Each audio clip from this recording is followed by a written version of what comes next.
Sa lahat po ng makapanood nito, no, alam kong marami po nag-alala dito mula nang napanood po nila yung mga video tungkol po sa prediction ng mga tao, lalo na po yung Pibolox na nagpaabot po tungkol po dito sa Dabiguan, no. Binabantayan po nila ngayon po yung mangyayari dito sa mundo tulad po ng lindol na malakas.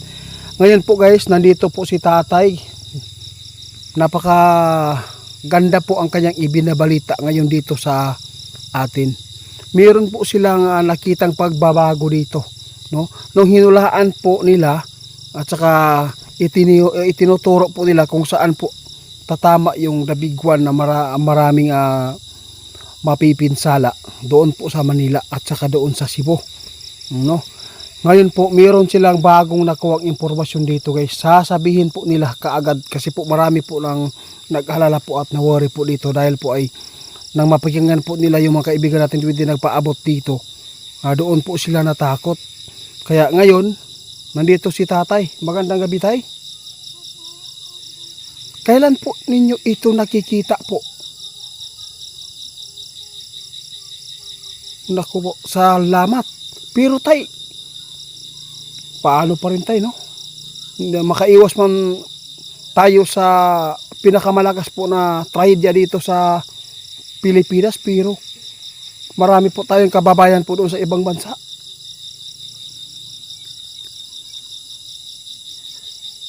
Wow, grabe. Guys, mayroon pong impormasyon na kuha ng ating kaibigan, no?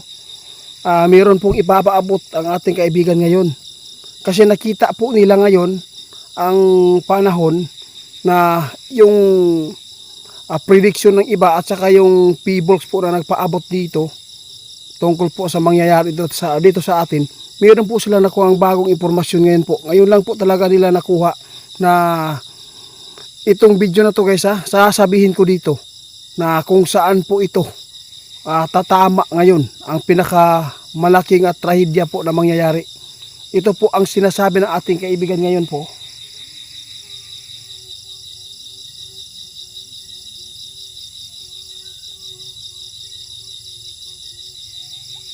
Sus, naku po. Hindi pa rin tayo guys na pwedeng magpasalamat dahil po tao po sila. Marami tayong kababayan po doon sa ibang bansa. Sa lahat po ng makapanood nito guys, nakita ng ating kaibigan ngayon dito sa ating bansa na medyo may pagbabago, no? Na parang na ibaling po ito sa ibang bansa ito. Yung nakikita ng ating kaibigan na malaking trahedya po na mangyayari yung Dabiguan. Nagpapasalamat tayo guys kasi po yung Pilipinas parang may may tumulong na tayo ay ilayo dito sa mga kapahamakan po ng mga prediksyon nila, no? Nagpapasalamat po tayo. Pero hindi pa rin tayo magpapakampante. Ito po ang gusto na may paabot ng ating kaibigan. Kaibigan?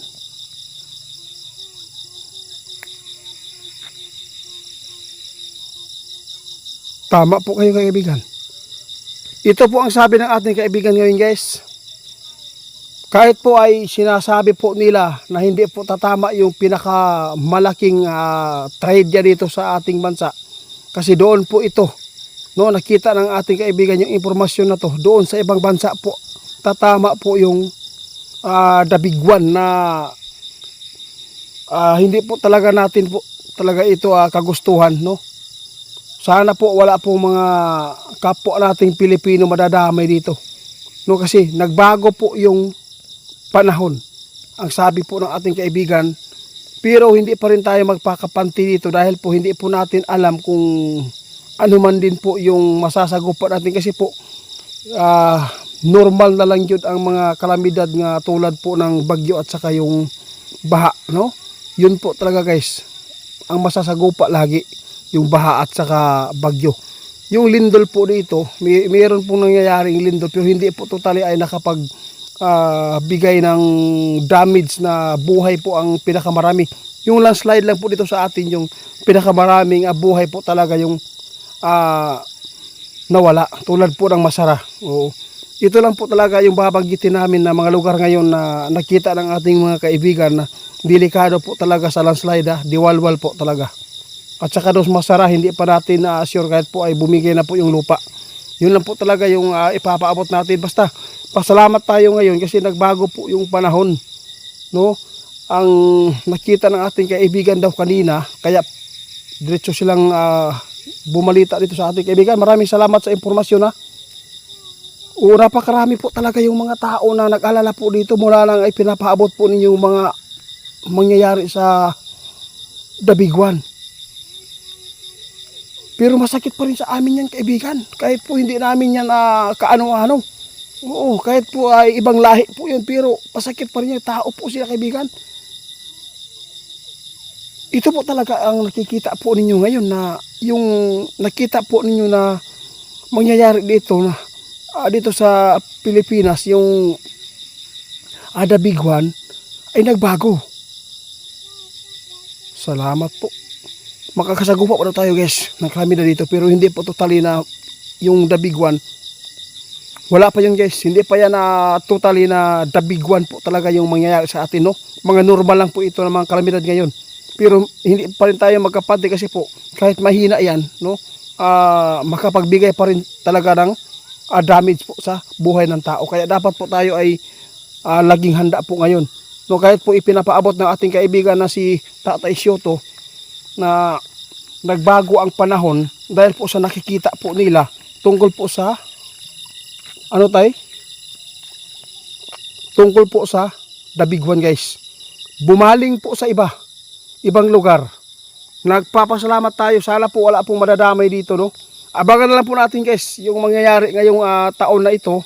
Sabi po ng ating kaibigan, abangan na lang po ninyo yung balita sa ibang bansa ito. Mangyayari po yung trahedya na pinaka maraming tao yung mawawala dito. At saka napakaraming mga damage po ito ng mga building po. Kapag ito ay mangyari, ibig sabihin ito, guys, yung Pilipinas talagang minahal po ng Diyos po. Kaya kayo na lang po bahala mag-share nito, guys, para po kung meron kayong mga kamag-anak doon sa ibang bansa ngayon, para po ay makapaghanda din sila.